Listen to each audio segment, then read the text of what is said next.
Desde la Universidad de La Punta llega la 6ª temporada de Literarte. Una hora para hablar de literatura, música, cine y pintura. Un encuentro para que las reflexiones pasen de mano en mano. Con ustedes, 13. Sin arrepentimientos ni planes para enmendarse. el inobjetable Alberto Tricarico El inefable Gastón Machado. y la que vino después, Priscila Cano. Muy buenos días, muy buenas tardes, muy buenas noches. Te damos la bienvenida al 9º programa de Literarte en el ciclo 2024. Quien les habla, Gastón Machado, y jugando a un toque, inmediatamente le doy el pase al profesor Alberto Tricarico. ¿Cómo te va, Gastón? ¿Cómo andan todos? ¿Todo bien? Bien, muy felices. Siempre que vamos a hablar de literatura, creo que me predispongo bien. Uno cree, después vemos, uno se autopercibe bien. Vamos a ver qué dicen los demás. Y desde lejos se ve que sin garantía y sin redes viene caminando lentamente la señorita Priscila Cano. Hola Gastón, hola Alberto, muy contenta de compartir un nuevo cuento que lo que tiene de bueno es que no admite un sentido único, ¿no? Como pasa con el arte. Así parece que esta reunión de producción pudo haber sido más álgida de lo que fue, porque hoy hablaremos de Gaspar de la Noche de Marco de Nevi, un cuento que tiene un tinte de realismo social, se podría decir. Sí, tiene un tinte de realismo social y tiene, no sé si varias interpretaciones, pero que la interpretación depende mucho de cómo cómo interpela a cada uno de los lectores. Y a partir de ahí me parece que surge, inclusive nosotros vamos a presentar después en el segundo bloque 3 miradas distintas sobre el mismo cuento, un cuento corto, que no debería por qué tener eso, pero la ambigüedad misma y la complejidad misma de la buena literatura de Nevi nos lleva a esa múltiple interpretación.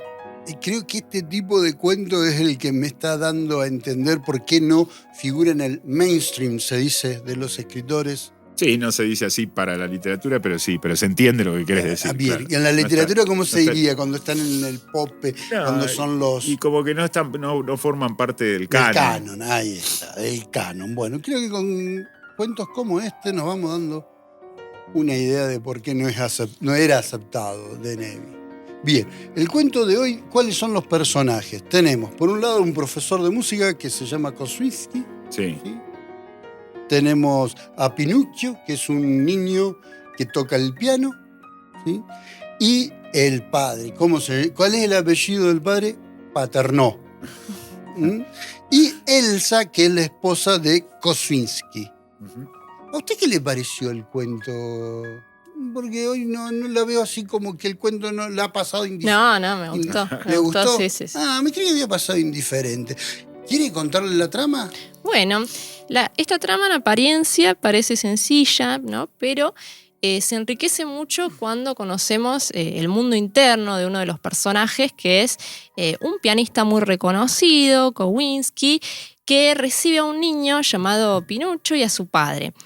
Este niño de 12 años toca el piano y el motivo de la visita es que el maestro evalúe si vale la pena o no que él siga estudiando piano porque viene de una familia humilde y es un sacrificio para esa familia.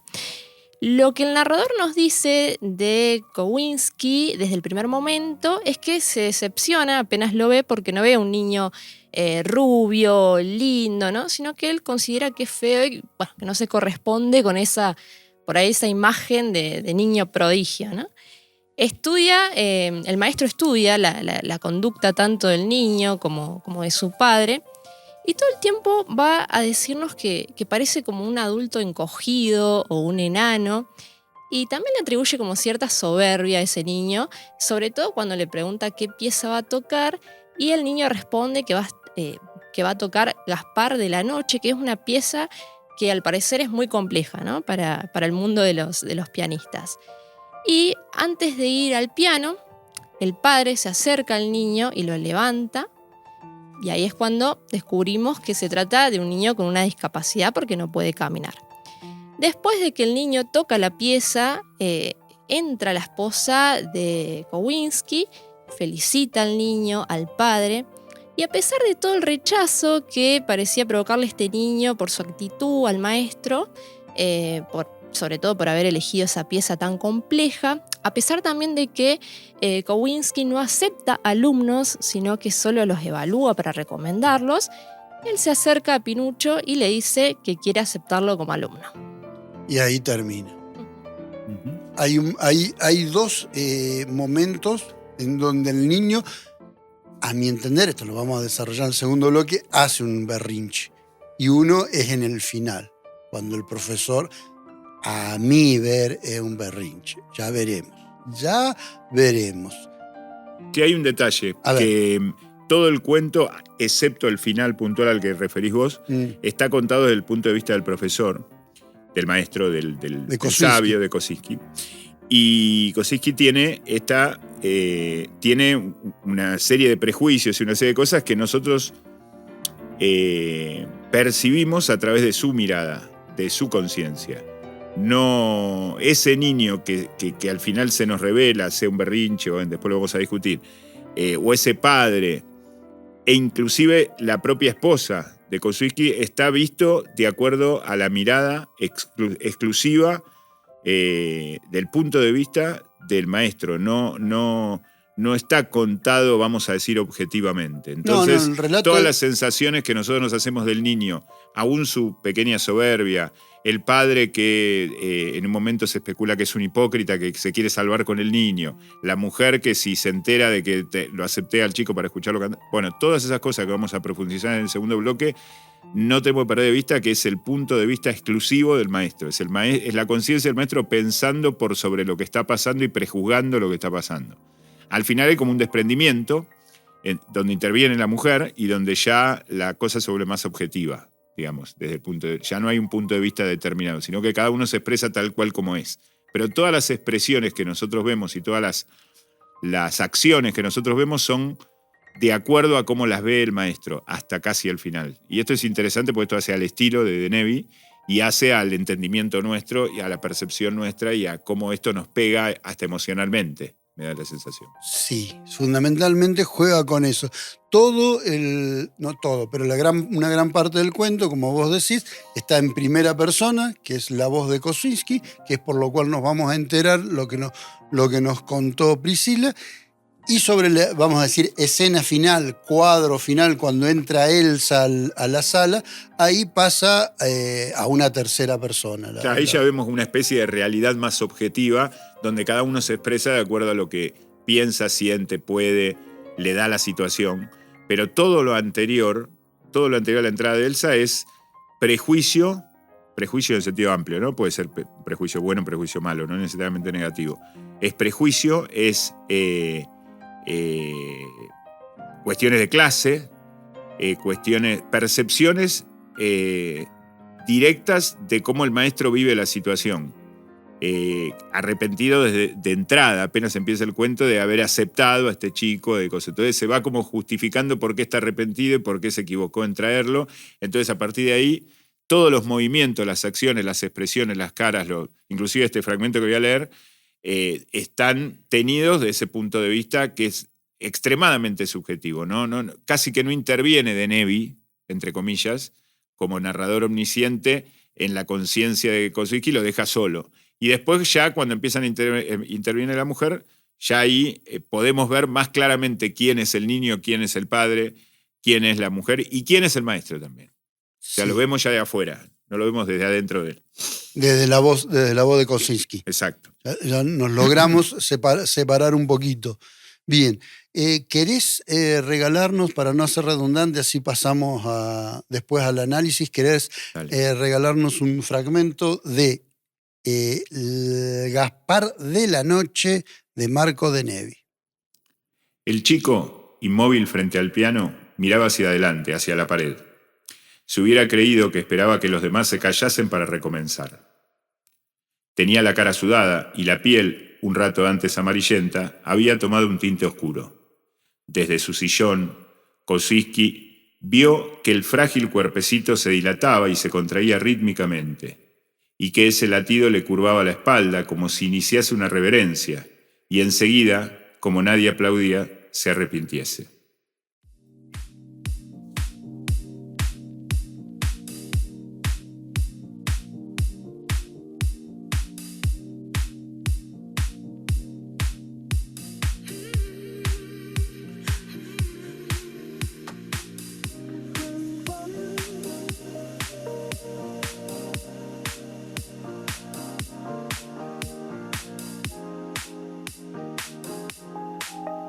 Literatura argentina y universal en Literarte.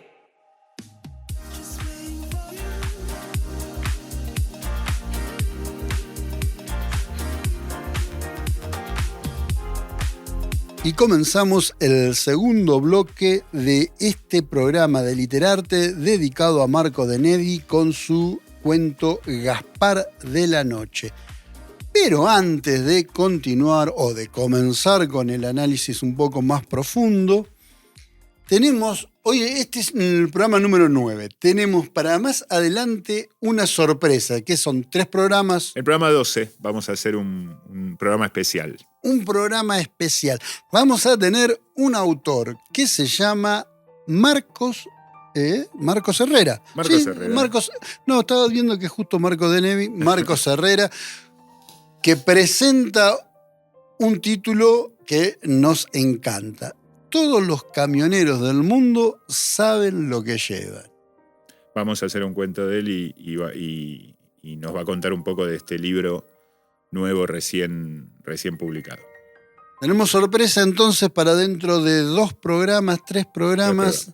Dentro de 3 semanas vamos a tener una comunicación con este escritor que no es su primer libro. No, de hecho vamos a hacer un cuento de él ese día, de su primer libro, de uno de sus primeros libros de cuentos. Es novelista, también poeta, múltiple literatura de todo tipo ha publicado. No es su primer libro, lleva 25, 30 años de obra. De obra. Entonces estamos ansiosos para recibirlo y poder charlar un ratito. Mientras tanto vamos a seguir con Marco de Nevi. Sabemos que, por ejemplo, los nombres siempre los autores, esto el profe lo ha explicado y lo hemos tocado varias veces en otros cuentos, que los nombres no son por casualidad. Y a nuestra compañera le llamaba la atención cómo se llama, mejor dicho, el personaje, el niño. Así es, porque me hace pensar en Pinocho. En Pinocho. Pero no solamente por el nombre, porque si uno lo escucha es parecido. Pero también me hace pensar en Pinocho porque al principio el maestro no lo ve como un niño. No sabe que es un niño, pero con este prejuicio o estas ideas que él tiene, lo ve como un adulto, ¿no? Dice que llega a pensar que es un enano, que es un hombre encogido. Y al final reconoce, ¿no? que es un niño real. Por ejemplo, se enfoca mucho en lo que es la respiración con este fragmento que nos leía Alberto. Es decir, que repara que es de carne y hueso, que es lo que al final pasa con Pinocho, ¿no? Que se convierte en un niño de carne y hueso. Es un niño que, puede tocar una pieza muy difícil, aunque no sea una interpretación perfecta. Y esto es porque es eso, es un niño que todavía está en un proceso de aprendizaje. Pinocho. Es extraño el nombre, vamos a decir, porque está ubicado en una clase media argentina el cuento, se puede decir. Se podría deducir por el autor. Sí. O el espacio también nos trae diferencia. No, a mí me parece que... no sé qué sería hoy clase media o a qué le llamamos históricamente clase media. Es un término bastante más ambiguo que el cuento de Nevi. Pero me parece que es una persona consagrada, ¿sí? Una persona que tiene... No importa cuánto dinero tenga o qué posición social, pero sí una posición cultural por encima de la media, en donde accede a escuchar a un niño con cierto talento por encima de la media, supuestamente. Uh-huh. Imaginamos después de cierta insistencia, por esto que contó Priscila, de que los padres son humildes y quieren saber si vale la pena seguir invirtiendo en su educación musical, digamos. Y ya no hay maestros barriales que le puedan enseñar nada, sino que tiene que dar un salto y buscar algo Entonces hay una diferencia social clara, más allá de esto que creo que no lo dijimos hasta A ahora, ver. que es la discapacidad del niño. Sí, no, lo lo dijimos al principio pasar, que tuvo que alzar, es verdad. Mm.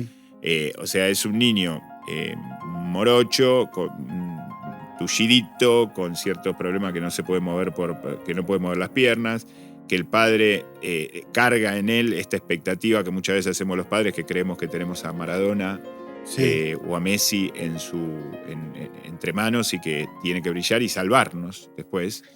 Que es un poco esta mirada está construida por De Nevi a través de la mirada de Kosinski, como dije en el primer bloque, ¿no? En esto insiste el maestro musical todo el tiempo.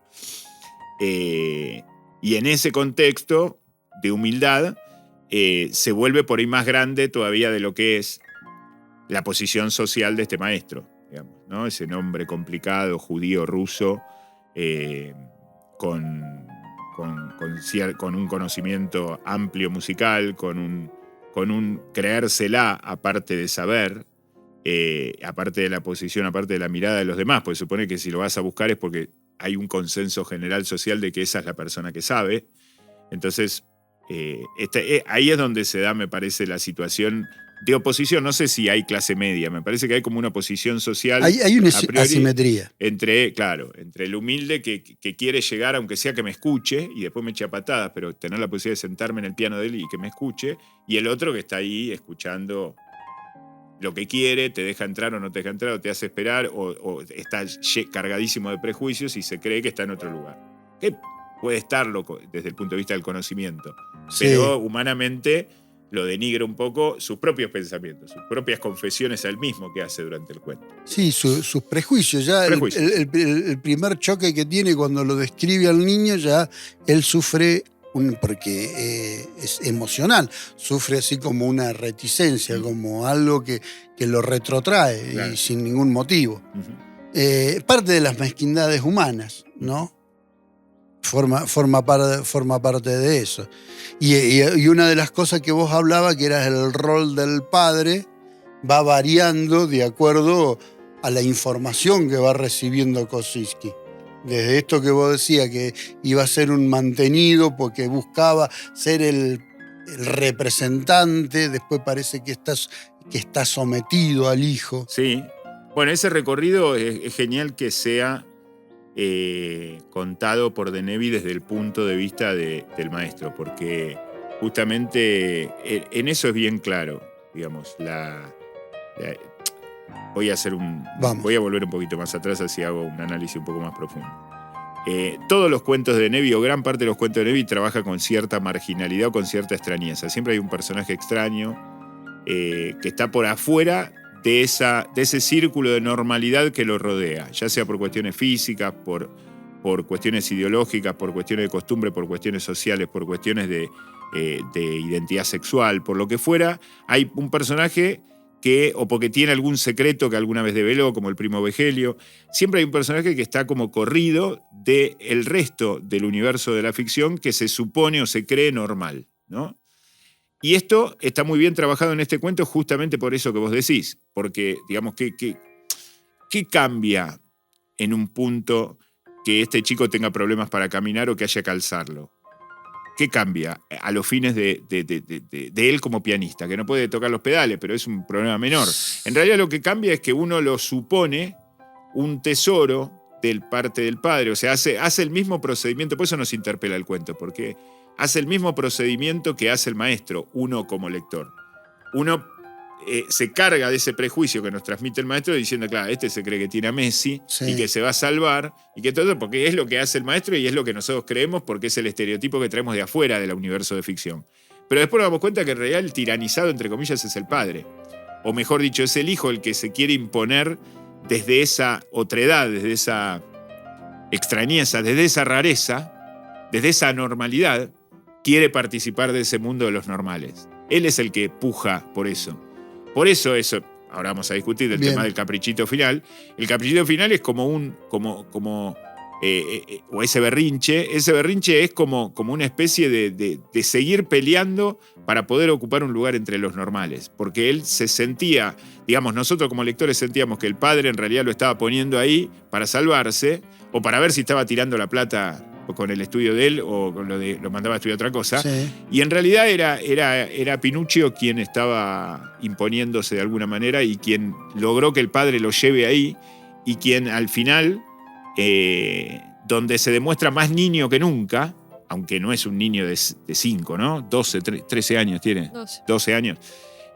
Ahí ese berrinche es de alguna manera la coronación de que él es quien impuso todas las condiciones. Como que aquello que viene de afuera, que es lo anormal, termina condicionando o moviendo las estructuras de aquello que antes se consideraba como normal. Y que y Kosinski, ¿no?, lo viene anunciando de alguna manera, porque él dice, cuando describe la voz, ahí nos enteramos de que fue el chico el que lo llamó por teléfono, y también él se siente que en la mirada del niño el que está siendo evaluado es él.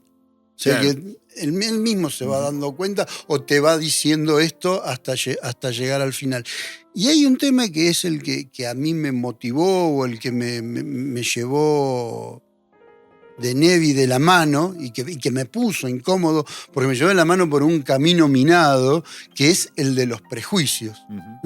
Y un poquito más allá tenemos los estereotipos, porque por un lado tenés los estereotipos y por otro lado son los prejuicios.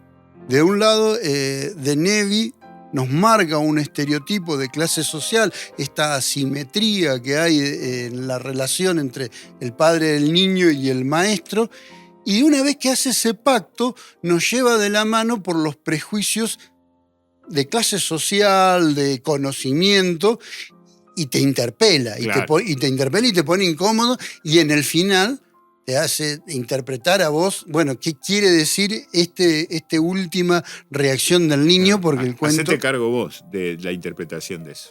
Sí. Vos como lector, digo, cada uno, ¿no? Sí. No vos, Gastón. No, bueno, estamos en primera persona y más allá de que uno trata de ser crítico, lo hago desde el lector. Hoy siempre que me pongo frente a este micrófono, no lo hago con ninguna otra esperanza o ninguna otra pretensión que desde el lector y el entusiasmo de la lectura y qué fue lo que me movilizó. Y esto de los prejuicios me llevó a preguntarme o a pensar sobre los estereotipos, ¿sí? Esto que decía un autor belga francés que se llama Aguenot es el nombre, que decía sobre los estereotipos que es un halo de significación es un halo de significación que rodea al enunciado.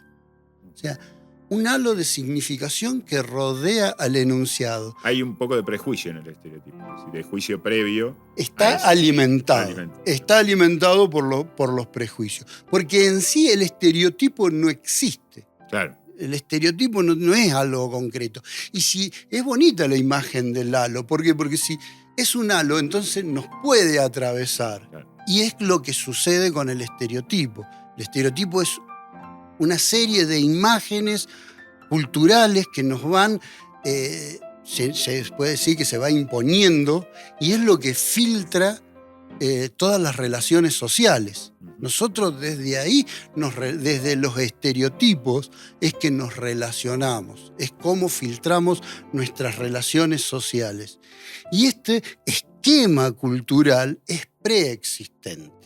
Ya nosotros llegamos al mundo, y ahora vuelvo otra vez a la primera persona, llegamos al mundo y resulta que en un momento cuando queremos acordar, formamos parte de la expresión de un imaginario colectivo.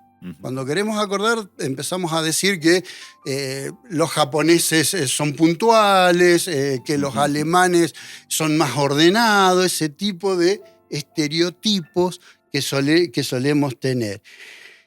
Esto que nos atraviesa con el otro, que atraviesa la relación, no carece, digamos, de lo que vos decías, el prejuicio. Está alimentado por el prejuicio. Es una visión esquemática y reducida, el estereotipo.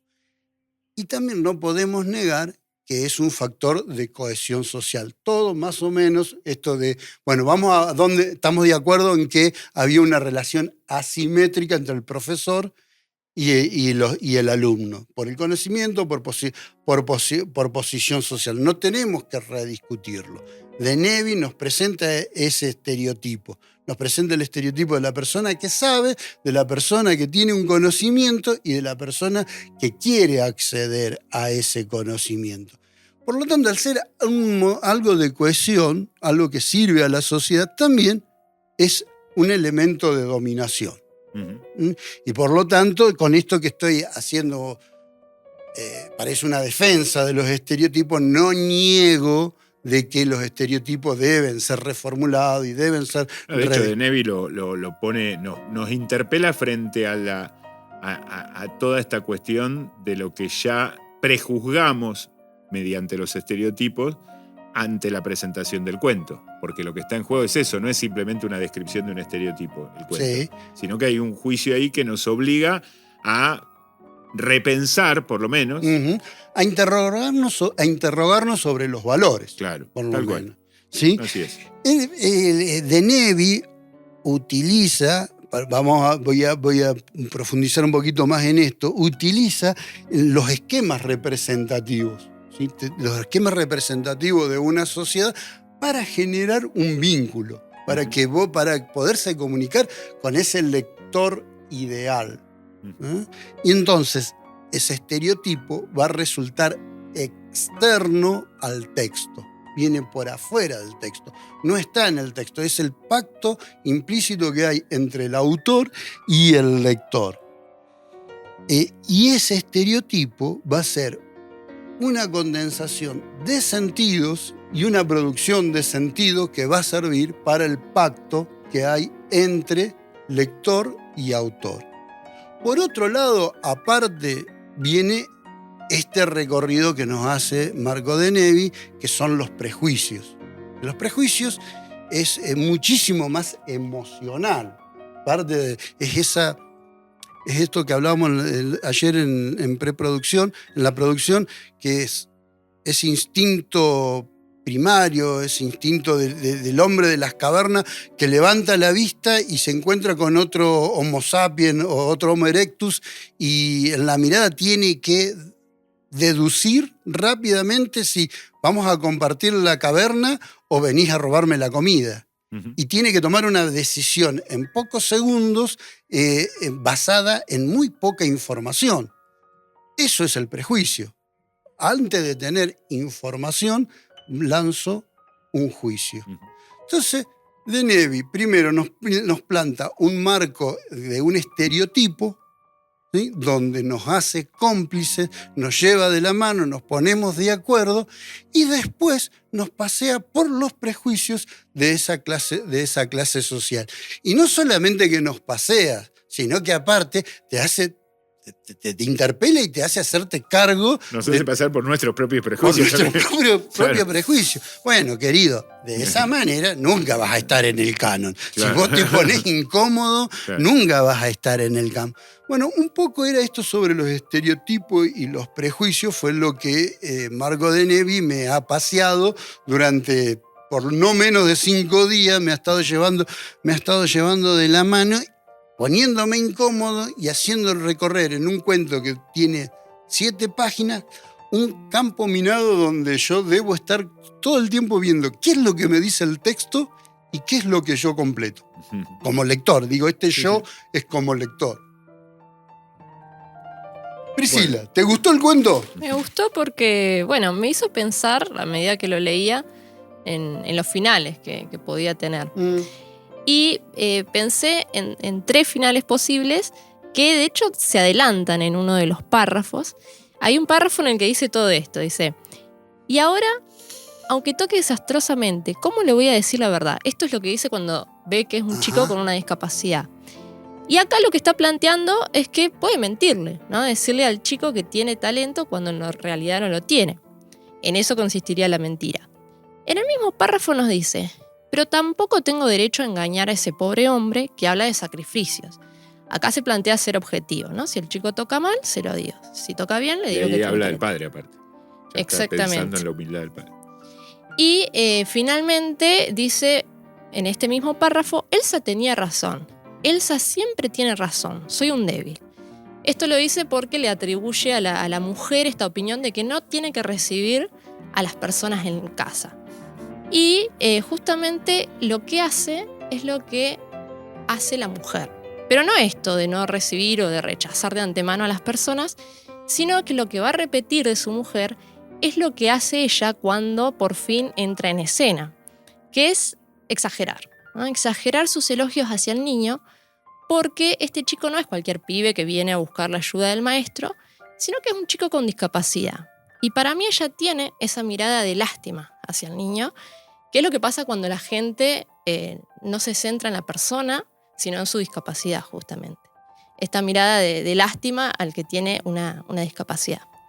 Y me gusta mucho cómo se indica, ¿no? la exageración de la mujer, porque dice, la cara de cómplice que ponía en presencia de los enfermos y los baldados. Se haría la piadosa, la magnánima, se pasaría al otro extremo, empezaría a distribuir elogios idiotas. Y esto es lo que termina haciendo él, para mí, ¿no? Para mi interpretación. Lo que hace el maestro es exagerar. Porque no hace esa primera opción que dije que es mentir, ¿no? Decir que el niño tiene talento aunque no lo tenga. Sino que va más allá y exagera. Porque podemos pensar que el niño tiene alguna potencialidad, algún talento, pero exagera porque él dice que va a ser su maestro. Y esto es algo que no había hecho con nadie. Desde el principio nos están dejando en claro que él no acepta alumnos. Él lo enseña. Pero con él lo hace. Y por eso digo que exagera, ¿no? Y también esta exageración se debe a que podemos pensar, acá queda la interpretación de cada uno, ¿no? Si el niño realmente tocó bien la pieza, si no la tocó bien. Yo lo que interpreto es que ya el hecho de que toque esa pieza Gaspar de la Noche, que tiene una complejidad importante, ya nos dice que el chico tiene potencialidad, que tiene compromiso, pero que no lo hace perfectamente. Y esto yo lo veo porque se dicen cosas como, ¿no? Mientras, desde la perspectiva del maestro, mientras escuchaba, dice, tenía miedo de que la música hubiese quedado destrozada para siempre. Se refiere también a la interpretación como una siniestra parodia de Gaspar de la Noche. Y finalmente dice, la interpretación es un desastre, ¿no? Entonces, de alguna manera nos está diciendo, bueno, tampoco estuvo tan buena, ¿no? Como para decir, voy a ser su maestro. Es decir, voy a hacer eso que no hago con nadie, pero lo voy a hacer con él, ¿no? Justo con este chico que tiene esta particularidad. Así que bueno, esa es la interpretación que yo tuve con respecto a este cuento, que me hizo pensar desde un principio en todos los finales, ¿no? En las múltiples opciones que tenía este maestro después de escuchar la pieza. ¿Cuál es la corrección política? A mí me pasa algo con respecto a lo que dice Priscila, que es cierto que, si bien no nos lo dice, pero bueno, también la literatura es lo que nos sugiere, ¿no? Nos sugiere que el pibe tiene condiciones, que tocó bien la pieza, no la tocó genialmente como por ahí el padre preanunciaba, o como de alguna manera el cuento sugería sin sugerir. Ahora el maestro se va a llevar la sorpresa, porque claro. cuando uno viene leyendo por primera vez dice, el maestro está prejuzgando y este pibe es Mozart morochito, digamos. Sí, no hay otro motivo por estar ahí tampoco. Claro. Pero me parece que el clic, y esto vuelvo al principio del bloque, el clic tiene que ver con que el maestro se da cuenta, la esposa del maestro, Elsa creo que se llama, se dan cuenta que el niño se vale por sí mismo. Me parece que hay una cosa de, digamos, hay como un reconocimiento del niño adulto, de esa cosa, de ese adulto encogido, que es la relación con el padre. Es decir, el comienzo del cuento, por los prejuicios de él y por los prejuicios nuestros como lectores, es que le tiene que dar una respuesta al padre. Las especulaciones sobre la verdad o la mentira que hacía Priscila, que están muy bien, o cuáles son las opciones que tenía este maestro para reaccionar, están pensadas en función de qué le voy a decir al padre.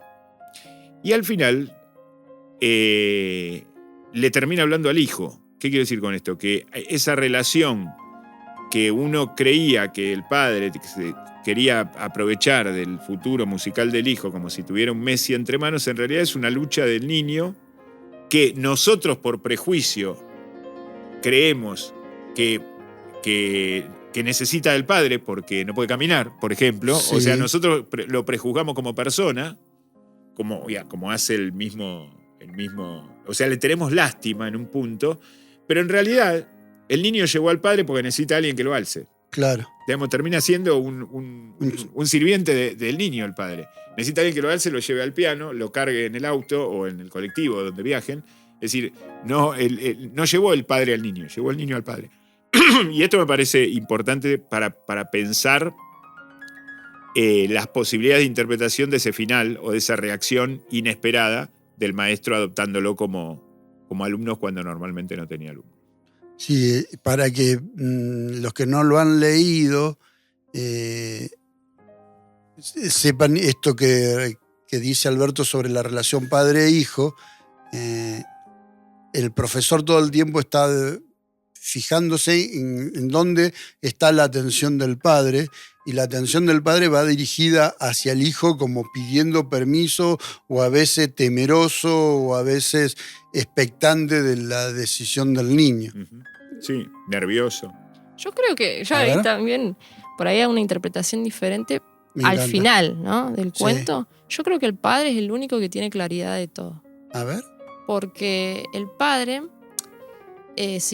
al principio podemos pensar que lo quiere vender al hijo en el Sí. sentido de que mi hijo es el mejor, pero después vamos viendo algunas frases que dice que por ahí te hacen pensar de que es consciente de que tiene potencialidad, pero que tiene que aprender y que es necesario evaluar si vale la pena o no. Por eso están ahí, ¿no? El mismo padre necesita saber si vale o no la pena que siga estudiando piano. Eso quiere decir que no da por sentado desde un principio que es un Ajá. prodigio. También en un momento dice, todavía es un principiante, ¿no? Bien. Y también dice, cuando están hablando de la pieza que toca, todavía no la toca del todo bien.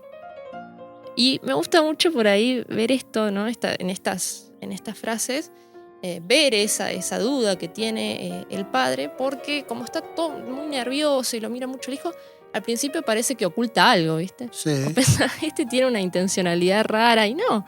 En realidad estaba nervioso por esto que decían ustedes, que tiene que ver con que estás ante una persona con un capital cultural que vos no tenés, probablemente de una clase social mucho más alta. Pero finalmente te das cuenta que en realidad la duda no tenía nada malo entre manos el Ujú. padre, y que él sí ve al hijo como un niño con potencialidad, pero que está en proceso de aprendizaje.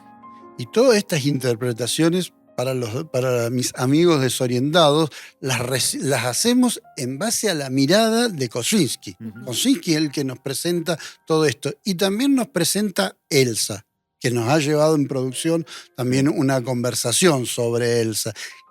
¿Cuál era el rol de Elsa? Porque él la pone en un momento en un rol de protectora, digamos, de el núcleo familiar, de esto de Kosinski dice que Elsa le hubiera recriminado si se lo dejaba pasar a esta gentuza que solamente se quiere aprovechar de él para que termine tocando en un lugar importante.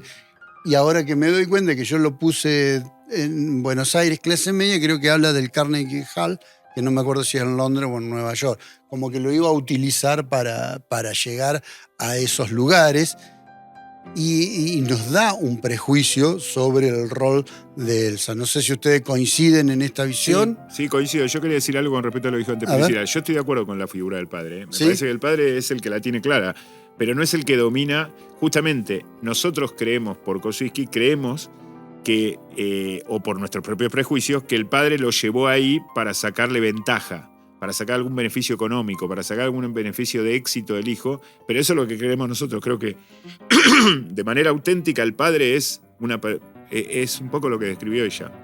Es el que la tiene más clara, es el que no tiene ningún beneficio, no busca ningún beneficio, perdón. El hijo es el que domina de alguna manera la situación porque es el que tiene el conocimiento y él lo respeta. Y él está nervioso porque se está jugando algo importante para su propio hijo. Digamos, no es que sabe que es bueno su hijo, pero no sabe qué tan bueno es porque no tiene vara para medir. Eso me parece muy importante. Ahora, yendo al tema de Elsa, me parece que Elsa es Elsa no se contradice cuando aparece al final respecto al prejuicio que tenía su marido, el maestro, sino que lo completa, digamos, nos completa la idea. Elsa es una mujer que hubiera sacado a patadas a cualquier persona que quiera entrar a la casa para romper la tranquilidad del coso, según Kosuisky, y después termina siendo una mujer que se saca el tema de encima también ella. Sí. Porque de alguna manera, si se lo saca de encima atendiendo a su propio prejuicio, que es de alguna manera el prejuicio que había descrito Kosuisky en los primeros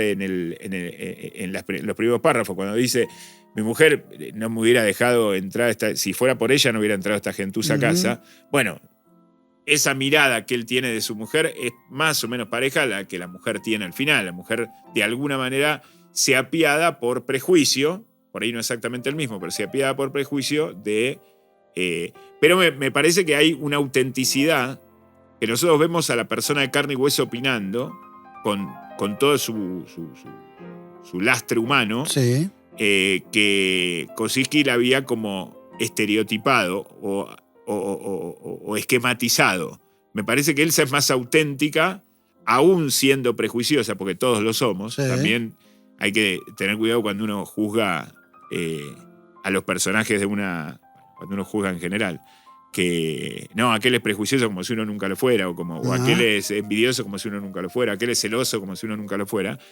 Me parece que es mucho más auténtica y resulta como completo ahora. Al final, las últimas 2-3 páginas del cuento es como que ahora conocemos a Elsa. Antes teníamos los prejuicios que no son contradictorios. No es que el marido pensaba cualquier cosa de su mujer. Pensaba más o menos como él la veía y como él la podía ver, con sus prejuicios sociales y vos ya sos un maestro que ya no necesitas dar clase, que no te tenés que juntar con los... Vos ya estás para los grandes conciertos, para que te consulten o escribir artículos especiales para revistas de música. Vos ya estás por afuera del círculo de la enseñanza. Mucho más la enseñanza particular, un pobre que no puede caminar. Uh-huh. Bueno, eso no lo sabía. Elsa ni lo sabía ninguno de los que estaba ahí. No al principio, pero después sí habla sobre los pedales, claro, y minimiza. Minimiza el tema de los pedales porque adhiere a este prejuicio, pero hay una actitud, digamos, más allá de los motivos por los cuales, esto me parece que fue parte de la discusión de la reunión de producción que tuvimos. A ver. Más allá de los motivos por los cuales Elsa opta porque Kosuisky les dé clase a este chico, lo cierto es que opta por eso. Lo cierto es que el chico obtiene más de lo que va a buscar. Sí. Los motivos pueden ser prejuicios, puede decir, bueno, este pibe, negrito, humilde, de familia pobre, sin piernas, o con piernas inútiles, lo que fuera. Sí. Puede ser eso los prejuicios, puede pensar así como acabo yo de hablar. Sí, pero objetivamente lo que le abrió es una puerta que a otro no se lo hubiera abierto. No. Así que hay humanidad también ahí, digamos. Es la discriminación positiva de la que se Claro, es una discriminación, pero es una discriminación con recompensa. Va a decir, bueno, este negro de mierda, pero le doy de comer, lo atiendo, lo visto, lo abrigo, etc. Y andá, y seguí tu camino. Bueno, es mejor eso que simplemente el prejuicio, y con el prejuicio como consecuencia se produce el rechazo. Acá no hay un rechazo. Acá esta mujer que lo rechaza por prejuicio lo va a tener una vez por semana en su casa. Sí. A partir de ahora. Sí, eso me parece importante como mirada sobre cómo se completa el personaje de Elsa al final.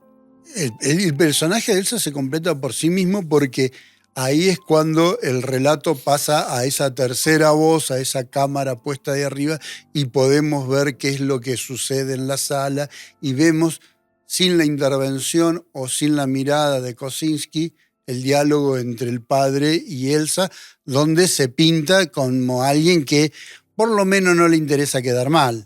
Inclusive el padre se completa. O sea, esa idea que planteó Priscila hace un rato nos da la idea de digamos, nos es sugerida más al final que durante todo el relato con la mirada de Kosuisky sobre el padre. El padre se nos completa al final también. Es que se resuelve todo, o no sé si se resuelve todo, pero se redondea. No se resuelve nada. No se resuelve, pero los personajes se redondean sobre el final. Al principio tenemos una presentación, una larga presentación que viene de la mano de la mirada y de los prejuicios de Kosuisky. Lo que nosotros sabemos es a través del filtro de Kosuisky. Uh-huh. Algo más para este corto cuento de Nevi que se llama Gaspar de la Noche. Nada más, vamos a terminar el bloque, me parece.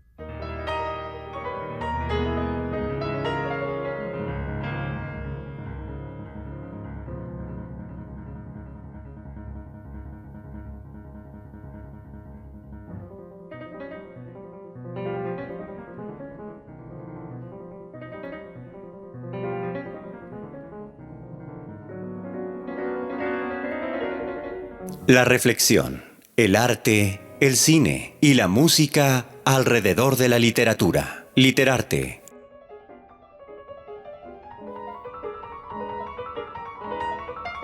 Bienvenidos al tercer bloque de Literarte, hoy dedicado a Gaspar de la Noche de Marco de Nevi. Pero en 3 programas vamos a tener una sorpresa, vamos a tener un programa especial. Vamos a tener un programa especial con el escritor Marcos Herrera, que va a salir al aire seguramente mediante llamado telefónico, pero ya no va a ser una sorpresa si lo decimos a cada rato. Pero va a ser un programa especial, que es lo importante, más allá de la sorpresa. Lo que no saben es qué vamos a hacer con Marcos Herrera. Ni él sabe. Ni él sabe qué vamos a hacer. Aparte de esta sorpresa, Literarte no es el único, la única producción de lectores. También realizamos otros tipos de trabajos que tienen que ver con la promoción de la lectura. Así es, y también los podés conseguir en el canal de YouTube Lectores ULP, por ejemplo, episodios anteriores de Literarte, en el que vas a encontrar otros cuentos de Nevi, Happy Birthday, Miss Maggie, La Última Navidad del Primo Bagelio, Eine kleine Nachtmusik y Cartas Peligrosas. Esos son algunos de los títulos que ya se han abordado en Literarte de este autor, y también en el canal de YouTube vas a encontrar un podcast que se llama Los temas de la literatura. Si ingresás en el sitio web lectores.ulp.edu.ar, vas a encontrarte un encuentro literario dedicado a De Nevi que se llama De Nevi, la invención de lo real. Lo vas a encontrar en el año 2021, y también en este sitio web vas a poder encontrar la revista Leer Más. Entonces, en el ciclo de Literarte hemos leído, analizado, tratar de profundizar en 4 cuentos de Nevi.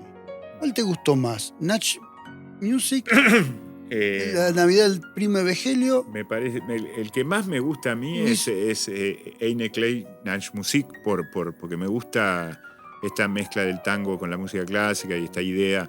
Pero en realidad me parece que el mejor cuento, creo que de todos los que escribió De Nevi, es Cartas Peligrosas. Me parece que es un cuento, sí, Cartas Peligrosas me parece que es un cuento, una de las obras literarias cortas argentinas más geniales que se pueden haber concebido. Cartas Peligrosas. Votaron por Cartas Peligrosas. A mí me gustó La Navidad del Primo. Del tío. No, del primo. Bagelio. Pero no tiene que ver con nada de la técnica. Es cómo me atravesó. ¿Cómo te atravesó? Cómo me atravesó el personaje. Bien, para volver a Gaspar de la Noche, tenemos un título que es extraño. Gaspar de la Noche. ¿De dónde viene este título? Resulta que Gaspar de la Noche, en principio, es una obra de Maurice Ravel, el cantante, escuchame, el compositor clásico del siglo XX. En 1903, en 1908, cerca ahí de los arrabales de París,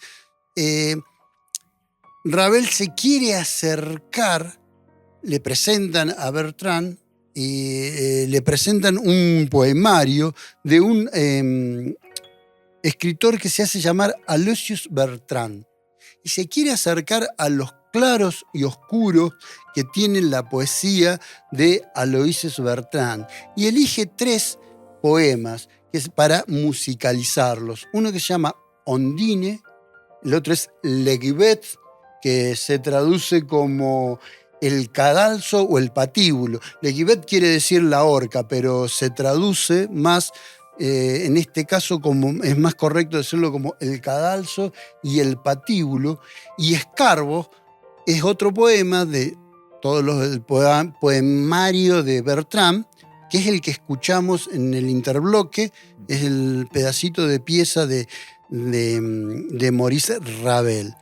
Aloïse Bertrand en realidad se llamaba Jacques-Louis Napoléon Bertrand, y que vivió entre 1807 y 1841, y es contemporáneo a nuestro ídolo Edgar Allan Poe, y también, y esta es una cuestión de escuelas o esta costumbre que tenemos de hacer todo River Boca, parece ser que es uno de los precursores de introducir la poesía en prosa a la literatura francesa.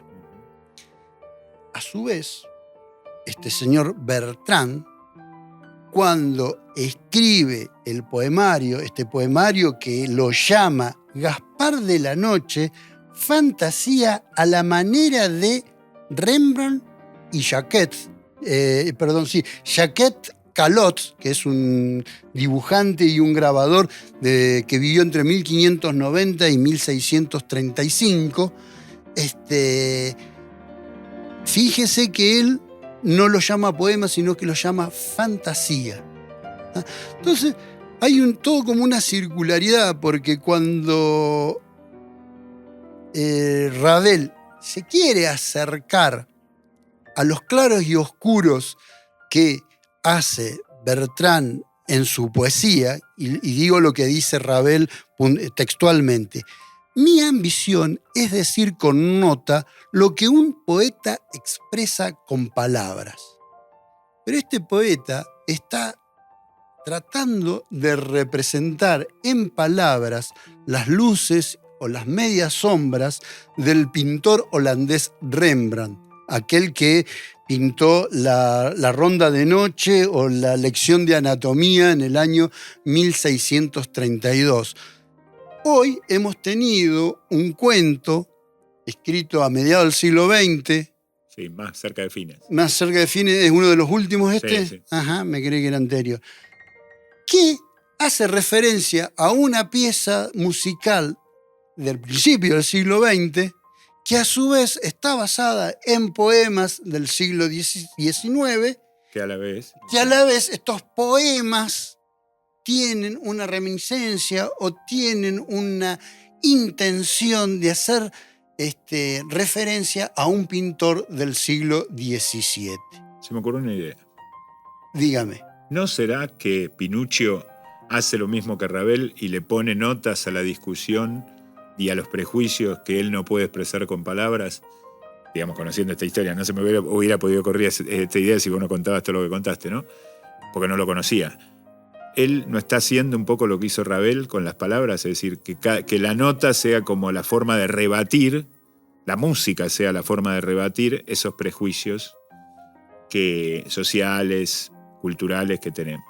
Es la intención. Creo que cada vez, hasta en el show más barato, de programa más barato, en el horario más barato, cuando nos presentan un discapacitado haciendo algo que llama y atraviesa las emocionalidades del televidente, del espectador, me parece que es poner un poco en la balanza, por lo menos interrogarnos sobre los prejuicios. Es un poco eso.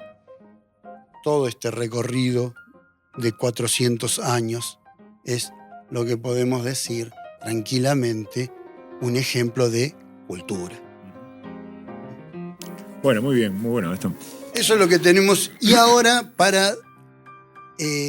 porque es esto de River Boca con nuestro ídolo Edgar Allan Poe, ¿sí? Para graficar un poquito, quiero leerles un pedacito de Escarbo, que es el poema que inspira a Ravel para el pedacito de pieza que escuchamos en el interbloque. Así que voy a leer un pedacito, si me permiten, de Escarbo. Otra vez la hora blasonada de dragones y demonios. Si la medianoche solo fuera el gnomo que se emborracha con el aceite de mi lámpara, si solo fuera la nodriza que mece con monótono canto en la coraza de mi padre a un bebé que nació muerto, si solo fuera el esqueleto del lansquenete preso en el artesonado que da golpes con la frente, el codo y la rodilla, si solo fuera mi abuelo que baja de pie de su marco carcomido y moja su guantelete en el agua bendita de la pila, pero ese escarbo que me muerde en el cuello y que, para cauterizar mis heridas sangrantes, me mete su dedo de hierro puesto al rojo vivo en el fuego del infierno. Muy bueno, Gastón, buenísimo. Bueno, Oscurito, ¿no? Uf, sí. Hay un olorcito a Poe. No sé, Sí, después sí. tenemos que ver sí. fechas y comparar figuritas, pero hay un tufillo Sí. a Poe. Hay que ver si en esa época también se leían contemporáneamente. Poe ha leído mucho, no conozco a este autor que nos presentas hoy. Supongo que sí, que debería ser una persona culta. Ahora, no había tanta correspondencia en el sentido, no correspondencia en términos de cartas, sino correspondencia en cuanto a la lectura simultánea de la obra de otro a principios del siglo XIX. O sea, los libros que leyó Poe eran libros escritos claramente anterior a él. No sé si podía leer a los contemporáneos tan fácilmente. Creo que hizo un viaje solo a Inglaterra, no sé, Poe, ¿no? No Sí. sé. No, este hombre parece ser Bertrand. que está abajo, ha estado abajo del tapete y recién mucho tiempo después. Claro. De hecho este poemario se publica después de muerto. Ajá. Él lo escribe en 1830, se lo compra una editorial por 150 francos y nunca se lo publican. Bueno, entonces con más razón tenemos que creer que Poe no lo Ujú. leyó. No lo pudo- Porque no se lo- murió en 1849, creo, Poe. Bueno, O sea que- pero esto lo publican en 1842, cuando ya Poe tenía Claro. hecha toda su Claro, obra. claro. No sé, no lo ha leído. Eso lo sabemos. Bueno. Bueno, un poco esto era para dar color de por qué el nombre y por qué nos consideramos así, que salimos pecho ancho, promotores de la cultura. Está muy bien. ¿A qué te dedicas? Promotor de Pero la no toda cultura. la culta. Te hablo de Rembrandt cuando quieras. Bien, ¿y para la semana que viene? ¿Qué vamos a hacer? La semana que viene vamos a leer un cuento de nuestro querido Bioy Casares, Una muñeca rusa, uno de los últimos cuentos que escribió y publicó en vida Bioy. Una muñeca rusa. Bien, volvemos a nuestro primer amor, Adolfo Bioy Casares. Hernán, muchísimas gracias por todo lo que has hecho para hacernos quedar bien. Nos vemos la próxima semana. Alberto, Nos vemos la próxima. Chau. Priscila.